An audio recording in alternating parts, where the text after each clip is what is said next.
श्री विठ्ठल रुक्मिणी मंदिर समितीच्या बैठकीमध्ये गोंधळ झालाय। बैठकीत सामाजिक कार्यकर्त्यांनी गोंधळ घातलाय, जोरदार घोषणाबाजी करण्यात आली। आषाढी यात्रेच्या पार्श्वभूमीवर मंदिर प्रशासनाची बैठक पार पडत होती। मंदिर प्रशासनाविरोधात सामाजिक संघटनांनी घोषणाबाजी केली। बीव्हीजी कंपनीला दिलेलं मनुष्यबळ पुरवठा कंत्राट रद्द करण्याची मागणी करण्यात आली।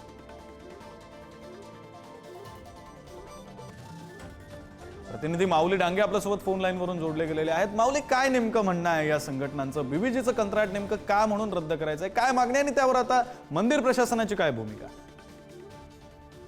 विक्रांत, नक्कीच आपण पाहिलं तर आज आषाढीच्या पार्श्वभूमीवर विठ्ठल रुक्मिणी मंदिर समितीची बैठक सुरू आहे आणि त्या बैठकीमध्ये सामाजिक कार्यकर्त्यांनी गोंधळ घातलेला आहे की बीव्हीजी कंपनीचं ठेका जो दिलेला आहे तो रद्द करण्यात यावा।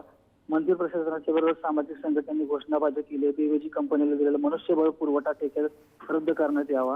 कारण आपण पाहिलं तर बीव्हीजी कंपनीला या अगोदरचा कुठल्याही प्रकारचा अनुभव नसल्याचा त्यांनी आरोप केलेला आहे आणि कुठल्याही प्रकारे या अगोदर कुठल्याही मंदिर समितीच्या सुरक्षारक्षकावर काम केलेलं नसल्याचं त्यांच्यापाशी पुरावा असल्याचं त्यांनी सांगितलेलं आहे।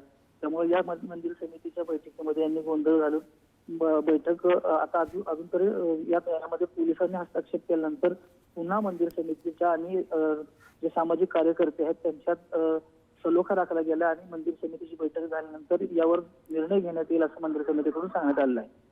बरं, धन्यवाद माऊली दिलेल्या तपशिलांसाठी।